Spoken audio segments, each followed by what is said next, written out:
যার জন্মের সময় কোনো শখ বাজেনি। আমি সেই মেয়েটি যে জন্ম থেকে বিবাহের জন্য বলি প্রদত্ত। আমি সেই মেয়েটি যে গত কোনো শতাব্দীতে 5 বছর বয়সে মালা দিয়েছে গঙ্গা যাত্রীর গলায়, কুলীন ব্রাহ্মণের 365তম স্ত্রীর অন্যতমা হয়ে স্বামীর করবে হয়েছি গরবিনী। একাদশীর দিন অবুঝ দশমী বালিকার তৃষ্ণায় আটক ঘরের মাটি লেহন করতে করতে প্রাণ ত্যাগ করেছি। সন্তানের পর সন্তান জন্ম দিতে দিতে যন্ত্রণায় মুখ তুলে পড়েছি সতীকাগারে, জ্বলে পুড়ে মরেছি সতীদাহে। কান্না কন্যার মায়ের ধমনীতে আকুল ঢেউ তোলে জলে না, মায়ের কান্নায় মেয়ের রক্তে উষ্ণ হাহাকার মরে না।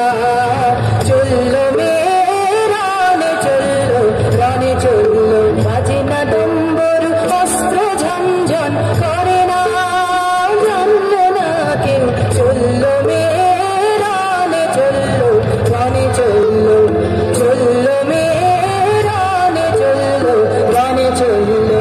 দেশের দৃঢ় ব্যথা, মুঠোর দৃঢ় কথা, চোখের দৃঢ় জ্বালা সঙ্গে নিয়ে চলল মেয়ে রানে চলল, রানে চলল। কিন্তু বছর যেতে না যেতে ঘটে গেল সেই ঘটনাটা। বিয়েতে 51টা শাড়ি পেয়েছিল মেয়েটা।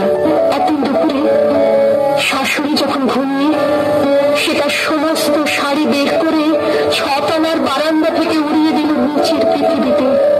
শাশুড়ি পরিয়ে দিয়েছেন তাকে সাদা থান। 19 বছরের একটা মেয়ে সে একা, কিন্তু সেই থানও এক ঝটকায় খুলে নিল 3 জন পাড়ার মোড়ে। একটি সত্য নগ্ন বিধবা বেয়ে দৌড়চ্ছে আর চিৎকার করছে, বাঁচাও বাঁচাও বাঁচাও। 3 জন শুধু না পাড়ার লোকেরা। মেঘড়ে ওজোর মৃত্যু এলো, মৃত্যুর গান গায় মায়ের চোখে, বাপের চোখে 2-3টে গঙ্গা। মেঘড়ে ওজোর মৃত্যু এলো, মৃত্যুর গান গায় মায়ের চোখে, বাপের চোখে 2-3টে গঙ্গা। দুর্বাচে তার রক্ত লেগে সহস্র সঙ্গী, জাগে ধাক ধাক যজ্ঞে ঢালে সহস্র মনকি।